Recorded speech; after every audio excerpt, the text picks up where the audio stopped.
Bonjour à tous et bienvenue dans votre nouvel épisode de Sur un air de RH, le podcast des éditions Tissot et de Culture RH dédié aux professionnels des ressources humaines et aux dirigeants de PME. Aujourd'hui, on va parler de la parentalité en entreprise. Être parent et salarié peut relever d'un vrai défi au quotidien qui nécessite de jongler entre vie professionnelle et responsabilité familiale. Alors, d'ailleurs, d'après une étude de Boston Project réalisée en 2023, 77% des parents interrogés qualifient cette articulation de parcours du combattant et de jeu d'équilibriste. Une pression mentale et organisationnelle qui touche plus particulièrement les mères actives. Mais au-delà des galères du quotidien, la parentalité devient un marqueur RH fort pour les employeurs. Elle représente un facteur de fidélisation, d'engagement et même d'attractivité. En clair, une entreprise qui prend soin de ses parents, c'est une entreprise qui garde ses talents. Alors comment les entreprises peuvent transformer cette réalité autour de la parentalité en vrai levier de fidélisation? Je suis Pauline Correa et pour en parler, j'ai le plaisir d'accueillir Lucille Watrin, fondatrice de Juners, une entreprise qui accompagne les employeurs sur les enjeux de parentalité, de conciliation des vies et d'égalité femmes-hommes. Allez, c'est parti pour un nouvel épisode de conseils concrets, d'exemples inspirants et de pistes d'action adaptées à toutes les tailles d'entreprise.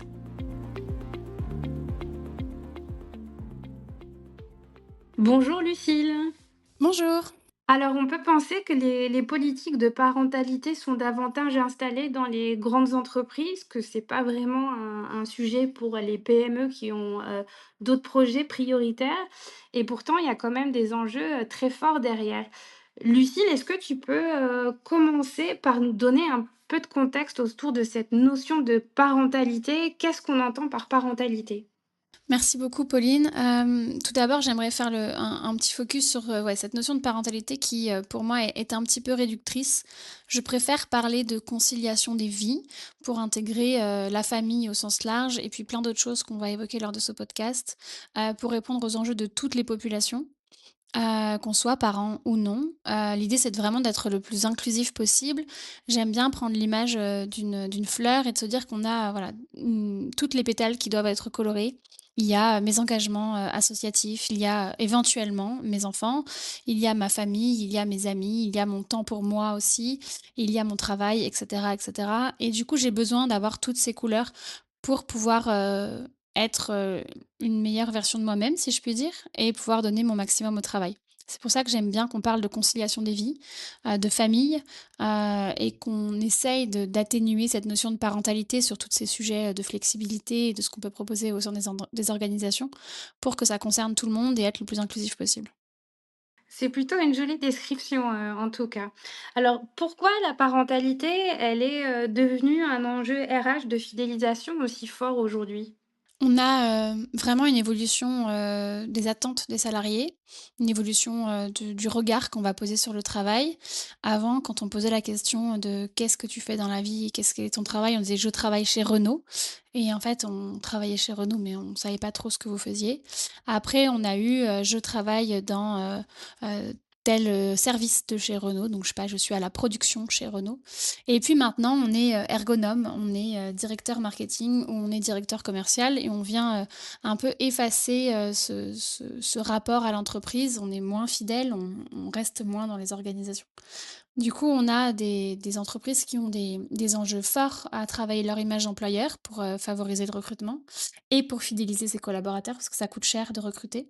Donc, voilà, une recherche de sens, une recherche d'équilibre, une attention particulière au bien-être et justement à avoir toutes ces pétales de fleurs qui restent colorées et qu'il y en ait pas une qui prenne le dessus sur l'autre, parce que ça pourrait entacher, drastiquement la santé mentale des gens.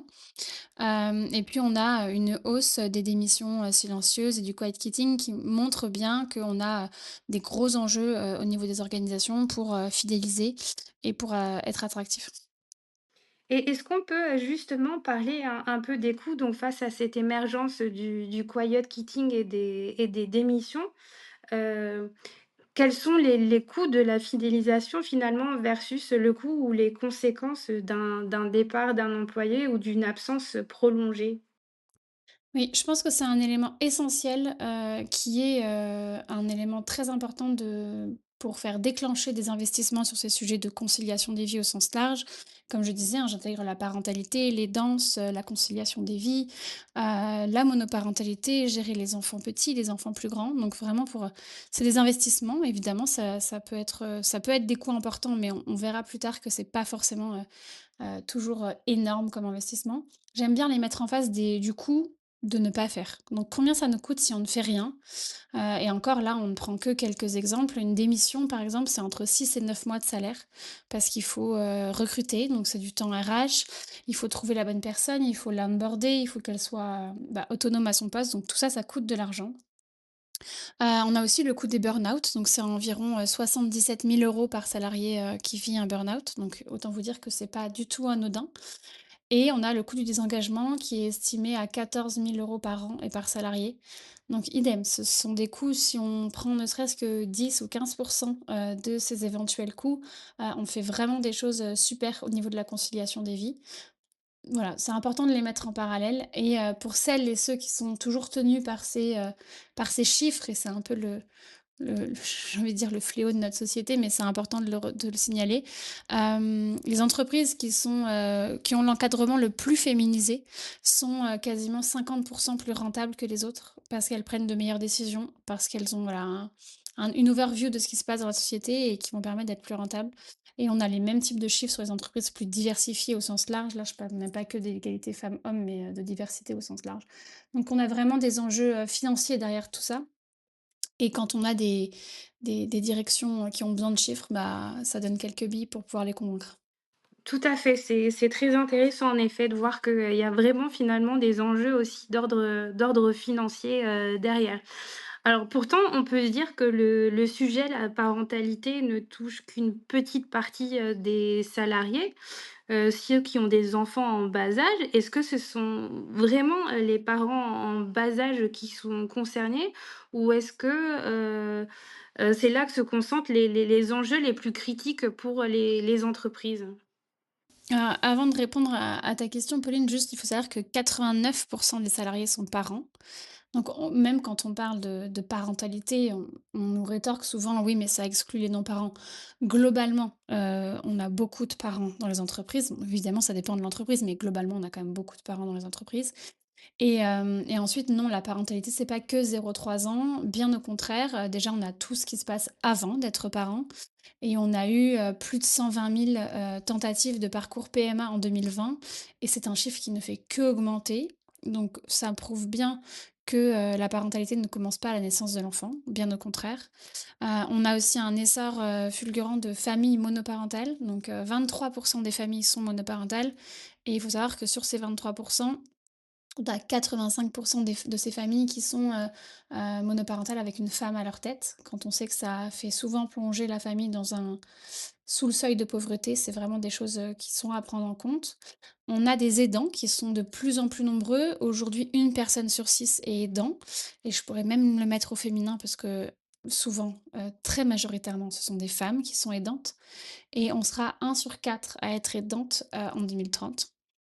Et il faut savoir que ça, c'est des sujets qu'on ne va pas évoquer avec son manager. Je le dis souvent en rendez-vous, mais il est assez facile de montrer une photo de son enfant, de dire: «Ça y est, il a fait ses premiers pas. Oh là là, il a mal dormi» et de partager, «Bah, mon fils passe le bac demain, il fait son oral de français». Voilà, c'est des choses qu'on va facilement partager à la machine à café. Par contre, dire qu'on a un parent qui est malade, qui est en train de voilà, de partir d'une maladie et cetera, qu'on est obligé d'accompagner, de laver, bah, ça, on va pas le partager à la machine à café. Du coup, on a 75 des aidants qui ne sont pas déclarés au niveau de leur management ou au niveau RH et qui donc du coup subissent. Clairement, ils sont, encore plus concernés par le burn-out, encore plus concernés par la dépression parce que, bah, c'est beaucoup de choses. Et on a aussi un dernier chiffre que je vous partager, un ado sur 2 qui est touché par des troubles de l'anxiété, des sujets autour de Parcoursup qui sont, évidemment, hyper, angoissants pour les parents comme pour les ados. Du coup, en fait, la parentalité, c'est tout ça. Donc, c'est toute la vie. Il y a pas de moment plus charnière que d'autres, et je trouve qu'on focus un peu trop, mais c'est aussi parce qu'on est arrivé dans la parentalité en entreprise avec les sujets de crèche, donc ça a été un petit peu, biaisé parce que c'est un peu la première chose auquel on pense. Mais il y a plein, plein, plein d'autres choses qu'on peut mettre en place, pour accompagner les parents tout au long de leur vie. D'accord, donc les chiffres que tu donnes sont quand même assez forts et montrent que, bah, oui, quasiment, tous les salariés d'une entreprise peuvent être concernés par ces sujets et pas du tout seulement les enfants en bas âge. Alors, bon, tu disais qu'il y avait pas de spécialement de moments charnières, mais est-ce qu'il y a quand même des périodes dans la routine de travail des parents qui sont considérées comme plus particulièrement tendues ou difficiles à gérer? Oui, alors la dernière étude de The Boson Project et The Helper en 2023 a montré qu'on a des, voilà, des moments un peu plus compliqués, évidemment, à la reprise du travail. Donc, dans les 0-6 mois, on a un parent sur deux, voire un peu plus, qui nous partage que la routine est compliquée. Et ce chiffre, il réaugmente pour atteindre quasiment le même niveau autour de 6 ans. Qu'est-ce qui se passe autour de 6 ans? C'est l'entrée en CP, c'est la pression de la lecture, c'est des nouvelles routines avec les devoirs. Donc, voilà, c'est pas simple pour les parents de se remettre dans enfin, de changer des habitudes d'école primaire ou de crèche, bien installées. Ensuite, on a un troisième pic, pardon, ça va être autour de 9-10 ans, c'est la fin de la primaire, le début de on va bientôt rentrer en collège et on a une sorte de préadolescence extrêmement agréable pour en avoir eu un à la maison, il y a pas si longtemps que ça. Et ensuite, on va avoir un 3e, même quatrième pic, autour de 14 ans. Donc là, on a une vraie entrée dans l'adolescence. On a, tous les soucis autour des écrans qui commencent à arriver et Dieu sait qu'il y en a beaucoup. Du coup, voilà, on se rend compte qu'il y a pas de il y a pas d'âge plus propice que d'autres. En plus, c'est quand même, intimement lié, à chaque famille, à chaque enfant et cetera. Mais globalement, il y a plein de moments où les parents ont besoin de soutien et c'est pour ça que c'est hyper intéressant de s'en saisir. Des problématiques dans lesquelles, beaucoup, devraient se reconnaître. Donc de plus en plus d'entreprises revoient leurs pratiques RH à cause, de départs liés à une difficulté à concilier, parentalité et travail. Est-ce que la mise en place d'une politique de parentalité est réellement accessible, aux PME? Et si oui, quelles sont les actions simples, mais quand même impactantes, qui peuvent être mises en place avec peu de moyens, pour ces entreprises qui, voudraient se lancer? Tout d'abord, des horaires, flexibles. C'est une des bases pour pouvoir apporter de la flexibilité, c'est mettre un peu de souplesse quand on peut, en fonction de l'organisation et en fonction des métiers, sur la flexibilité au travail, faciliter le télétravail et dans un objectif d'être, équitable, en fonction du tempérament de chacun parce que certains vont pouvoir demander de la flexibilité, d'autres n'auront pas forcément les compétences relationnelles, les compétences, j'ai envie de dire oratoires d'aller, plaider leur cause pour avoir du télétravail ou, de la flexibilité. C'est important de concentrer toutes ces mesures dans un guide, la guide de la conciliation des vies, le guide du travail, bref, on l'appelle comme on veut, mais l'idée c'est de rendre ça, le plus équitable possible et que ça ne devienne pas manager dépendant. Donc en fait, c'est que ce soit un peu à la tête du client, si j'ai envie de dire. Important aussi de communiquer de manière claire sur les droits déjà, parce qu'il y a une grande partie des collaborateurs et collaboratrices qui ne savent pas quels sont leurs droits. On a plus de 55 des collaboratrices, collaborateurs qui n voilà, qui savent pas ce que le droit leur permet au niveau de la convention, du règlement ou même du droit du travail. Donc ce guide va aussi permettre de recenser tout ce qui est, légal et dont on dispose. Je pense par exemple, à la demi-heure, pour allaiter son enfant et cetera et cetera. Et prendre tout ce qui est supralégal, donc tout ce que l'entreprise, met en œuvre, pour, accompagner ses collaborateurs sur ces sujets de flexibilité et de conciliation des vies. À quoi ça sert aussi au niveau marque l'employeur quand vous recrutez une personne ou au cours de sa vie, elle a un accès facile à tout ce que vous pouvez proposer en plus, donc tout le supralégal. Ça permet voilà d'être des petits points positifs pour vous. Moi, j'aime beaucoup proposer des temps forts. Ça permet de pouvoir réancrer, recommuniquer sur ces choses qu'on propose, qu'on met en place, éventuellement de les mettre à jour, s'il y a eu des évolutions.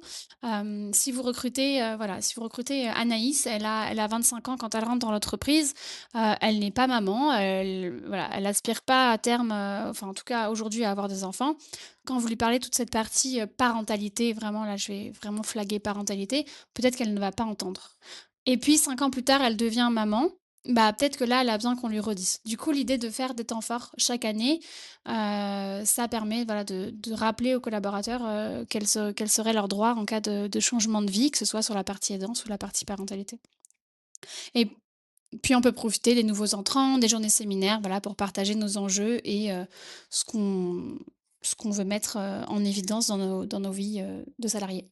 Et justement sur cette partie, séminaire ou peut-être atelier et cetera, est-ce que tu as un peu des exemples, des fourchettes de coûts que ce type d'action, peut représenter pour une entreprise? Oui, alors on a souvent tendance, comme tu disais un petit peu en introduction, de penser que c'est réservé aux grands groupes, que ça coûte, des milliers d'euros. Il faut savoir qu'un atelier, ça commence à entre 5 et 800 €, que ça concerne 25 personnes et que ça peut vraiment aider les parents, à avancer sur ce chemin de la parentalité ou aux collaborateurs au sens large à trouver des meilleures façons de gérer leur temps, qu'ils soient parents ou non. Pareil, les conférences, on peut avoir des conférences sur étagère qui sont, à autour de 2 000 €, donc c'est des budgets qui sont accessibles pour beaucoup d'entreprises. Les fresques commencent autour de 1 500 € et les audits, c'est pareil, à partir de 1 000 €, on peut quand même faire des jolies choses, pour des toutes petites entreprises, je vais en citer une un peu plus tard, mais du coup, n'hésitez pas à taper la porte de personnes comme moi où on est nombreux, hein, sur ce sujet pour, essayer de voir qu'est-ce que vous pourriez mettre en place, par quoi vous pourriez commencer et l'idée, c'est vraiment de le construire pas à pas, de se dire: «Bah, là, cette année, je vais faire peut-être qu'un atelier, mais l'année prochaine, je vais pouvoir, grappiller un petit peu pour faire, une conf, former mon codir autour de la fresque de l'équité» et cetera et ça aura vraiment une infusion, positive, au sein de votre entreprise, et de vos collaborateurs, collaboratrices.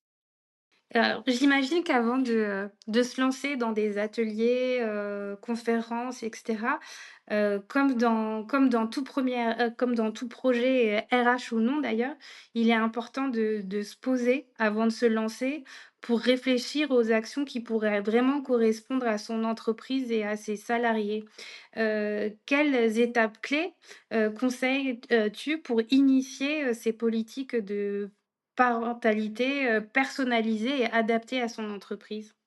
Je pense qu'il faut d'abord commencer par, un état des lieux de ce qu'il y a en place, que ce soit formel ou informel. On a beaucoup d'entreprises qui mettent des choses en place autour du télétravail, de la flexibilité, de la culture d'entreprise, pas de réunion trop tôt, pas de réunion trop tard. Et tout ça, les lister, se rendre compte de ce qu'on fait déjà, parce que parfois on minimise un petit peu tout ce qu'on a déjà mis en place, et poser nos enjeux. Est-ce que votre enjeu, c'est, du recrutement parce que vous arrivez pas à attirer de nouvelles personnes? Est-ce que votre enjeu, c'est la féminisation de votre entreprise parce que, bah, aujourd'hui, vous avez trop d'hommes, dans le management et que vous avez envie de féminiser, votre organisation? Est-ce que les mamans qui partent, en congé mat, elles reviennent mais elles démissionnent après? Voilà, il y a toujours des enjeux, en fonction de l'entreprise et de l'organisation. L'idée, c'est de comprendre quels sont vos enjeux et à partir de ça, on peut établir un plan assez simplement, et donc avoir des KPI à suivre, donc des indicateurs clés qui vont permettre de dire: «Bah, OK, j'ai investi tant cette année, mais j'ai pu, baisser de tant, mon absentéisme» ou, bah, il y a 5 mamans qui sont parties en congé mat et il y en a quand même 4 qui sont restées après. Donc ce qui prouve que ça a marché, de travailler, les re-onboarding des mères, par exemple. Donc pour résumer, 3 grandes étapes, à faire. Un, c'est faire un état des lieux. 2, comprendre ses enjeux stratégiques et en 3, poser des KPI simples, mais qui vont ensuite, vous permettre de défendre, vos budgets. Exactement. Maintenant, j'aimerais, aborder avec toi, si tu le veux bien, le sujet de la parentalité inclusive. Parce que quand on parle de parentalité, certains employés, comme, on l'a un peu vu avant, peuvent ne pas se sentir, concernés, voire même avoir l'impression d'être mis de côté. Les salariés sans enfants peuvent un peu se dire, «Et nous alors?» Alors comment éviter, de créer une fracture entre ceux qui ont des enfants et ceux qui n'en ont pas, pour ne pas susciter de sentiment d'injustice ou de favoritisme dans les équipes? C'est un point qui revient de plus en plus, au sein des entreprises et pour moi, c'est un peu ce que j'ai commencé à expliquer au début, c'est, éviter de parler de parentalité. Tous ces sujets de flexibilité, de télétravail, de choses qu'on va faire pour le bien-être de nos collaborateurs, ça va concerner tout le monde et pas que les parents. Si je vous offre plus de temps pour, profiter de votre famille au sens large, si je vous offre plus de temps pour, voilà, bah, pouvoir faire du sport, si je vous mets en place, enfin, on peut imaginer beaucoup de choses.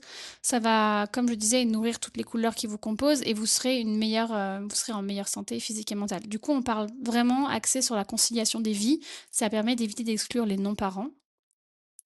On propose des dispositifs, comme je disais, qui répondent, à tous, en fait. Quand je propose des jours, de télétravail ou des jours pour la partie aidant, on va globalement, majoritairement tous être confrontés à ces sujets-là avec nos parents, nos familles, donc du coup, ça répondra à tout le monde. Et la communication, doit être le plus inclusive possible. Alors c'est pas toujours évident, mais on essaye et puis on peut aussi faire des erreurs, mais éviter de parler que de maman ou de jeunes parents, parler de responsabilité élargie, parler de parents, de coparents, enfin, voilà, on essaye de faire attention à tous les modèles, de famille aussi, parce qu'on n'a pas que des modèles hétéronormés, au sein de son entreprise. Alors je rebondis, justement sur ce point de la communication inclusive. Quels sont, d'après toi, d'après ton expérience, les bons leviers de dialogue en interne, pour construire, des pratiques de manière plus collective? Je pense que déjà, il faut leur demander leur avis. On peut avoir des biais au niveau RH ou au niveau de la direction. Bah, si votre enfant, il est ado et que vous avez des galères avec les écrans, peut-être que vous allez focaliser là-dessus. Peut-être que si vous venez d'accoucher, bah, vous allez focaliser sur la petite enfance. Du coup, je pense que le plus important, c'est de demander, quels sont leurs sujets, quelles sont leurs attentes. Donc ça s'accompagne en amont et en aval parce qu'on ne demande pas à ses collaborateurs là, un lundi matin, qu'est-ce qu'ils veulent? Et ensuite on ne fait rien. Ça va être vraiment un plan, de longue traîne de dire: «Bah, OK, on a envie de faire ça, nos enjeux c'est ça», donc on va interroger nos collaborateurs et ensuite on va, vraiment leur faire une restitution de ce qu'on va pouvoir faire et de ce qu'on ne pourra pas faire et c'est aussi une logique de transparence de dire: «Bah, vous avez besoin par exemple, je sais pas, de place en crèche. Bon, aujourd'hui on ne peut pas, peut-être que demain on pourra, mais en tout cas aujourd'hui on ne peut pas». Hem Inclure tous les profils dans cette co-construction, dans ces idées. Tout le monde doit répondre au questionnaire, tout le monde doit être interrogé, qu'on soit manager, parent, pas parent. D'où l'intérêt de bien indiquer que ce questionnaire, il est pour tous et éviter de trop le connoter, parent pour, avoir un biais sur, les réponses, de nos collaborateurs. Et puis évidemment accompagner nos managers. Les managers sont en frontal avec, les collaborateurs et ont vraiment besoin d'être accompagnés, d'être formés, d'être soutenus, sensibilisés sur ces sujets pour qu'ils aient une posture d'écoute et qu'ils puissent être un vrai relais de la stratégie de l'entreprise. Les managers, sont, souvent une clé dans ces sujets, RH également. Alors, pour rentrer un peu plus encore dans le vif du sujet et dans le concret, Lucile, tu accompagnes de nombreuses entreprises sur ces sujets de la parentalité. Quelles tendances, quelles bonnes idées tu as pu observer sur, le terrain et qui serait intéressant de nous transmettre? Alors pour moi, on avance évidemment, ce serait trop négatif de dire qu'on recule, mais on avance, pour moi un peu trop lentement. Après j'ai le nez dedans toute la journée. On a aussi des chiffres qui sont assez, alarmants. La dernière étude de Make Mother Matter sur 10 000 mères en Europe montre qu'une mère sur 2 a une santé mentale fragile. Donc on a quand même un vrai sujet, là autour de la parentalité et sur le fait de devenir parent et en l'occurrence de devenir mère. Et on a une anxiété chez les enfants, quel que soit leur âge, qui est, vraiment catastrophique. Heu, donc on a des gros enjeux. Faut pas faire reposer ça uniquement sur l'entreprise, on est bien d'accord, mais l'entreprise a sa part à jouer, voilà, sa part du marché à faire pour, faire évoluer ces chiffres. Et est-ce que tu peux nous partager des exemples, d'actions mises en place avec succès, par d'autres entreprises que tu as pu accompagner ou pas d'ailleurs? Oui, alors là, j'en ai plein. Récemment, donc j'ai accompagné Mustela, ils ont, proposé enfin, ils proposent maintenant une reprise en douceur après le congé, paternité-maternité, enfin coparent, à 80. Donc c'est-à-dire qu'on a un jour off dans la semaine et on est quand même payé à 100. On peut avoir des initiatives encore un peu plus ambitieuses, par exemple chez Shodo, donc qui est une ESN, qui propose un mois de congé pour l'autre parent. Donc, imaginons que voilà, Pauline, tu travailles chez Shodo, tu reviens de congé mat, et bah, ton conjoint ou ta conjointe, même si elle ne travaille pas chez Shodo, on va lui payer un mois de salaire pour qu'à ta reprise, il ou elle puisse, passer un mois avec votre enfant. Donc ça, c'est vraiment, je trouve, c'est une base pour l'égalité. C'est un peu le combat des féministes actuellement de se dire, en fait, tant que les congés seront différents, on aura une considération pour les hommes et les femmes qui sera différente. Donc là, on vient, un peu gommer ça. On peut avoir des welcome, box, donc c'est ce que propose, Popote. Donc c'est une box, physique et ça permet d'avoir une petite attention quand on revient de congé mat, avec tout un catalogue pour prendre soin de soi, avec plein de conseils, de tips, d'articles, de tests. Et j'ai aussi écrit pour eux un guide du manager, une checklist. Donc ça va permettre d'accompagner le manager dans ce retour au travail pour qu'il fasse, pas trop de bêtises parce que parfois, même si on est le meilleur manager du monde, on peut ne pas trop savoir comment s'y prendre. Donc voilà, ça permet de les guider. On a aussi plein de Kids Day qui se développent. L'idée, c'est de faire, d'ouvrir les portes, des enfants des collaborateurs, collaboratrices, on l'a fait récemment chez Wikasa, chez Orange, chez L'Oréal, chez Ledger. Donc c'est vraiment, des moments, géniaux de partage. On est hyper fiers de montrer son enfant, on est hyper fiers de montrer son bureau à son enfant. Enfin, c'est vraiment super. Et puis des mesures d'impact où on va vraiment auditer, qu'est-ce qui se passe côté RH, qu'est-ce qui se passe côté employé et qu'est-ce qu'on va pouvoir mettre en place pour faciliter la conciliation des vies. Alors, il y a des idées vraiment très inspirantes et même plutôt variées dans ce que tu viens de citer et on voit que dans tes exemples, on est sur des entreprises de taille et de secteurs complètement différents. Et leur budget aussi, l'exemple de Popote, c'est 10 collaborateurs. Collaboratrices, j'ai fait leur audit, avec les outils Befamily, c'est un budget à 1 000 €. Donc enfin, on parle pas et ça leur a permis de faire une feuille de route, très claire de ce qu'ils veulent faire, pourquoi ils veulent le faire et là où il y a potentiellement des trous dans la raquette. Exactement. Alors pour finir, est-ce qu'il y a un conseil à retenir pour une entreprise, qui souhaite se lancer demain? Comprendre les besoins de ses collaboratrices et collaborateurs, je pense que c'est, vraiment hyper important. Travailler autour de la culture, de la flexibilité, voir tout ce qu'on peut proposer à nos collaborateurs. Tout ce qui est temps fort, pour moi, c'est vraiment un indispensable pour, vraiment ancrer, les valeurs que va prôner l'entreprise autour de ces sujets-là. Ça permet de prendre la parole, de prendre de la hauteur, de faire des moments de convivialité qui sont, aujourd'hui avec l'ère du télétravail, parfois un petit peu, voilà, un peu pas assez nombreux en tout cas. Et poser voilà, interroger vos collaborateurs, sur, ce qu'ils veulent et les rattacher à vos enjeux stratégiques. Eh ben super, merci beaucoup, Lucille, pour, ce beau tour, d'horizon, riche en partage, d'expériences et de tes nombreux conseils. C'était très, très intéressant. Merci à toi. Merci Pauline, à bientôt. À bientôt. Cet épisode sur un air de RH touche donc à sa fin. On retient plusieurs choses essentielles de notre échange aujourd'hui. La parentalité devient un enjeu stratégique de fidélisation et de performance pour les entreprises. Mais attention, il ne s'agit pas d'opposer parents et nos parents, mais bien de penser la conciliation des vies pour tous. Et bonne nouvelle, même avec des moyens limités, mais avec un diagnostic personnalisé basé sur les enjeux de l'entreprise et les besoins de ses collaborateurs, des actions simples comme la flexibilité, comme les temps forts symboliques ou de la communication bien pensée peuvent faire toute la différence. Merci à tous de nous avoir écoutés. Si cet épisode vous a plu, n'hésitez pas à le partager autour de vous, à en parler à vos collègues et à nous laisser 5 étoiles sur votre plateforme d'écoute préférée. Toute l'équipe de Sur un air de RH se joint à moi pour vous souhaiter un bel été et je vous donne rendez-vous fin août pour un nouvel épisode. À très vite!